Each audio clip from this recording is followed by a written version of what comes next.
Hello students, today we are going to learn class 9, chapter number 1, The Lost Child, part 2.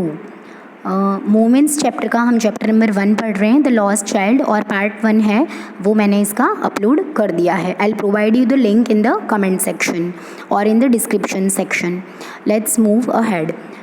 So a full deep cry rose within his dry throat, and with a sudden jerk of his body, he ran from where he stood, crying in real fear. Mother, father, tears rolled down from his eyes, hot and fierce. His flushed face was convulsed with fear. Then हमने देखा था कि वो जो child है वो lost हो जाता है. वो जब अपने पेरेंट्स को डिमांड करता है कि मुझे राउंड अबाउट में बैठना है और उसके पेरेंट्स उससे दिखाई नहीं देते हैं, तो उसका जो गला है वो सूख रहा होता है और वो बुरी तरीके से रो रहा होता है और उसको बहुत ज़्यादा वो डर जाता है और अपने मम्मी पापा के लिए वो चिल्लाने लगता है उस मेले में, जहाँ पे जो मेला है वो खूब बहुत ही क्राउडेड होता है. और उसकी आँखों से आंसू बहने लगते हैं और फियर्स मतलब वो एकदम एंग्री भी हो जाता है, मतलब एकदम, और फ्राइटनिंग भी हो जाता है, डर जाता है. और कन्वर्स्ड का मतलब होता है शेक होना, डर जाता है, panic stricken. He ran to one side first, then to the other, hither and thither, in all the directions, knowing not where to go. So hither and thither means going in different directions. वो अलग अलग directions में जाता है और अपने parents को ढूंढता है, लेकिन उसे कहीं भी अपने पेरेंट्स नज़र नहीं आते हैं. He wailed means he cried. Wailed का मतलब होता है क्राई. देखो, इस चैप्टर में ऐसे बहुत सारे मीनिंग्स हैं. सो मीनिंग्स मैं आपको बोलती जा रही हूँ, आप अपने बुक में नोट डाउन करते जाएंगे. His yellow turban came united and untied, and his clothes became muddy. और जो उसका जो टर्बन उसने पहना हुआ होता है वो भी अनटाइड हो जाता है, मतलब वो उसकी जो हालत है वो पूरी ख़राब हो जाती है. वो बहुत ही परेशान हो जाता है, बहुत रोने लगता है, अपने पेरेंट्स को ढूंढने लगता है. बिकेम मडी मतलब जो मिट्टी होती है वो उसकी क्लोथ्स पे लग जाती है. Having run to and fro in a rage of running for a while, he stood defeated, his cries suppressed into sobs. अब क्या होता है, वो इधर उधर भागने लगता है, और रेज मतलब एंगर, उसको गुस्सा भी आ रहा होता है, उसको रोना भी आ रहा होता है, सारी फीलिंग्स उसको एक साथ आ रही होती है. और वो अपने आप को हारा हुआ समझ के वो अपने जो मतलब बहुत ज़्यादा रोने लगता है. और सॉब्स मतलब रोने के साथ साथ जो आवाज़ आती है तो वो मतलब उसकी वो आवाज़ आना स्टार्ट हो जाता है और वो बहुत ज़्यादा परेशान हो जाता है. At little distances on the green grass he could see through his filmy eyes. Filmy eyes मतलब जो फुल ऑफ टीयर्स है, पूरी आंसू से भरी है क्योंकि वो अपने पेरेंट्स को याद कर रहा है. Man and woman talking, he tried to look intently among the patches of the bright yellow clothes, but there was no sign of his father and mother among these people who seemed to laugh and talk just for the sake of laughing and talking. सो वो intently means होता है attentively वो वहाँ पे जितने भी man women होते हैं उसमें वो ढूंढने की ट्राई करता है, उसमें वो फाइंड करने की ट्राई करता है कोई साइन कि ये मेरे पेरेंट्स हैं. Patches of bright yellow colour उसको दिखता है और उसे लगता है कि मेरे पेरेंट्स हैं, लेकिन फिर उसे पता लगता है कि ये तो मेरे पेरेंट्स नहीं हैं. और जितने भी लोग वहाँ पे हंस रहे होते हैं, मस्ती कर रहे होते हैं, खेल रहे होते हैं, ठीक है ना, लाफ कर रहे हैं, टॉकिंग कर रहे हैं, वो सब चीज़ उसके लिए यूज़लेस सी बन जाती है. मतलब जब तक उसके पेरेंट्स थे उसके साथ, जितनी भी खुशी थी वो उसके साथ थी, और जितने भी लोग थे वहाँ पे सब लोग फेयर में आके एंजॉय कर रहे थे तो वो भी एंजॉय कर रहा था. लेकिन जैसे ही उसके पेरेंट्स उससे अलग हो जाते हैं तो वो उसके लिए ये सारी चीज़ें क्या हो जाती हैं, यूज़लेस हो जाती हैं. ही ran quickly again, this time to a shrine to which a people seemed to be crowding. Every little inch of space here was congested with men, but he ran through people's leg, his little sob lingering. Mother, father, near the entrance to the temple. However, the crowd became very thick. Men jostled each other, heavy men with flashing, murderous eyes and hefty shoulders. The poor child struggled to thrust a way between their feet, but knocked to and fro by their brutal movements, he might have been trampled underfoot, and had he not shrieked at the highest pitch of his voice. अब वो आगे जाता है और he ran quickly again this time to a shrine. Shrine यानी होता है कोई भी जो होली प्लेस होती है ना, यानी टेम्पल वगैरह होगा, उसको हम क्या बोलते हैं, श्राइन बोलते हैं। सो वो वहाँ पे जाता है और वहाँ पे भी बहुत ही क्राउड होता है और हर इंच स्पेस में बहुत ज़्यादा जो मैन है, मतलब एवरी इंच पे कंजस्टेड यानी बहुत ही भरा हुआ होती है, पूरी जगह जो होती है वो कंजस्टेड विथ मैन होती है। एंड सब लोग एक दूसरे को धक्का मार रहे होते हैं और ये जो चाइल्ड है वो वहाँ पे मतलब बहुत ज़्यादा क्राई कर रहा होता है अपने मदर फादर के लिए।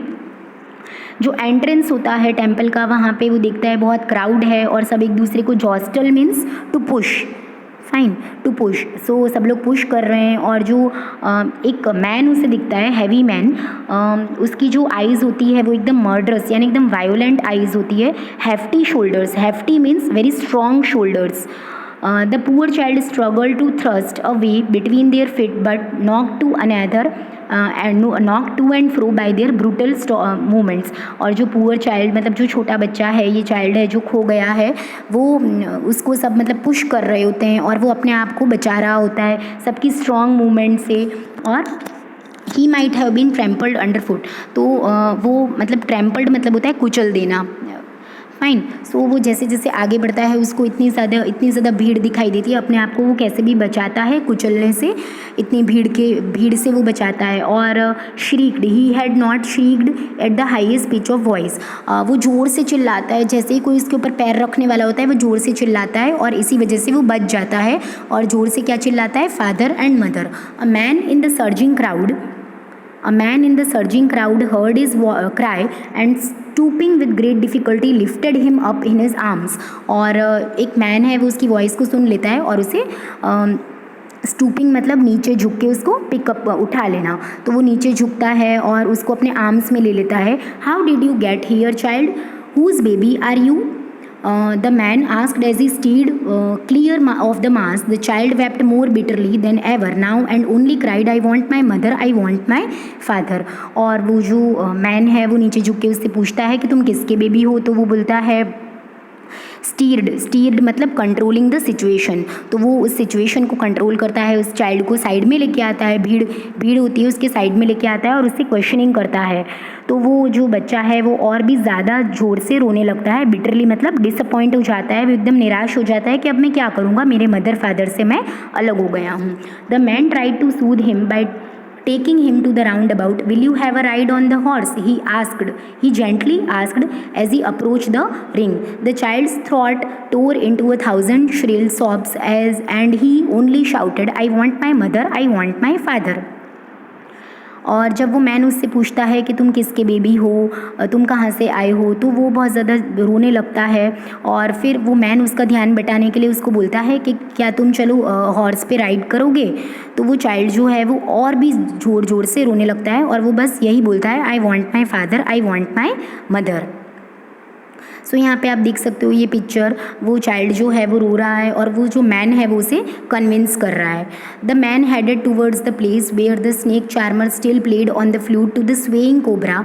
Listen to that nice music, child, he pleaded, but the child shut his ears with his fingers and shouted his double pitched स्ट्रीन, I want my mother, I want my father. और फिर जो man है वो snake charmer के पास लेके जाता है और उसका ध्यान बिठाने की ट्राई करता है और उसे बोलता है कि देखो यहाँ पे ये जो तुम म्यूज़िक है जो फ्लूट में से बज रहा है ये कितना अच्छा है, इसको सुनो। तो भी वो ज़ोर से रोता है और उस मैन की कोई बात को सुनता नहीं है और बोलता है, I want my mother and I want my father. The man took him near the balloons, thinking the bright colors of the balloons would distract the child's attention and quieten him। फिर वो उसे balloon के पास लेके जाता है, सोचता है कि ये जो बलून्स है ये उसका जो अटेंशन है वो ग्रैब करेंगी। Would you like a rainbow coloured balloon, he persuasively asked. Persuasively मतलब होता है किसी को भी कन्विंस करना, तो वो सोचता है कि इसको मतलब चुप करने के लिए मैं इसको बलून्स के पास लेके जाता हूँ, लेकिन फिर भी वो चाइल्ड जो है वो बहुत रोता है और वो यही बोलता है, I want my mother and I want my father.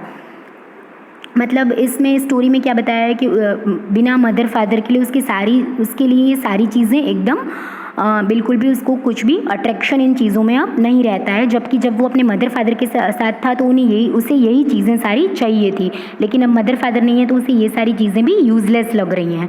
The man still trying to make the child happy bore him to the gate where the flower seller sat, look can you smell those nice flowers child, would you like a garland to put around your neck. अब जो man है वो उसको और खुश करने के लिए, थोड़ा सा मतलब उसको हैप्पी करने के लिए, क्योंकि वो इतना रो रहा था, उसको कहाँ पे लेके जाता है, फ्लावर सेलर के पास जाता है और बोलता है कि देखो इसके पास कितने अच्छे अच्छे फ्लावर्स हैं, कितने कलरफुल फ्लावर्स हैं और इसमें से स्मेल भी कितनी अच्छी आ रही है, क्या तुम्हें एक गार्लैंड चाहिए, क्या तुम उसे अपनी नेक में डालोगे। Fine. The child turned his nose away from the basket and reiterated his sob, I want my mother, I want my father। और जो reiterated का मतलब होता है कोई भी चीज़ आप जब रिपीटेडली बोलते हो, say repeatedly।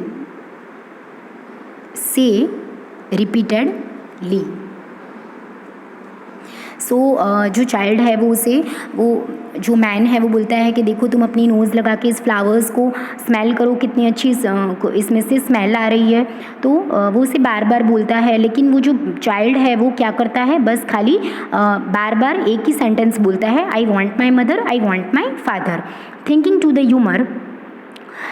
to the humor his disconsolate charge by a gift of the sweets, the man took him to the counter of the sweet shop. What sweets would you like, child? He asked. The child turned his face from the sweet shop and only sobbed, I want my mother, I want my father। अब थोड़ा सा माहौल को हल्का करने के लिए, और डिसकॉन्सुलेट का मतलब होता है अनहैप्पी, जो वो अनहैप्पी चाइल्ड होता है उसे मनाने के लिए, उसे खुश करने के लिए वो उसे स्वीट शॉप पे लेके जाता है और उसे बोलता है कि तुम्हें कौन सी स्वीट चाहिए वो तुम बताओ, मैं आपको वो स्वीट लेके दूंगा, लेकिन प्लीज़ डोंट क्राई। लेकिन देन ऑल्सो जो चाइल्ड है वो रिपीटेडली एक ही चीज़ करता है, वो बोलता है I want my mother and I want my father. So this is all about for today. ये चैप्टर हमारा यहाँ पे फिनिश होता है। वो जो चाइल्ड है वो लास्ट में he was totally lost, so this was all about the lost child जो मेले में खो जाता है। तो हमें यहाँ पे क्या कंक्लूजन मिलता है इस चैप्टर से कि हम कभी भी अगर कोई भी फेयर में अपने पेरेंट्स के साथ जाते हैं, हमें उनका साथ कभी भी नहीं छोड़ना चाहिए, क्योंकि जो फेयर होता है उसमें इतनी सारी भीड़ होती है, तो हम उसमें कभी भी खो सकते हैं और वो जो है एक बहुत प्रॉब्लमेटिक सिचुएशन बन सकती है हमारे लिए और हमारे पेरेंट्स के लिए भी। So if you are going with your parents in the fair, then pay attention कि आप उनका कभी भी उनका हाथ न छोड़ें और उनके साथ साथ चलें। Thanks for watching my video, और मुझे कमेंट सेक्शन में बताना आपको मेरा वीडियो कैसा लगा, आपको ये लेसन पूरा अच्छे से समझ में आ गया, and if you like it please share it among your friends and subscribe. Thanks.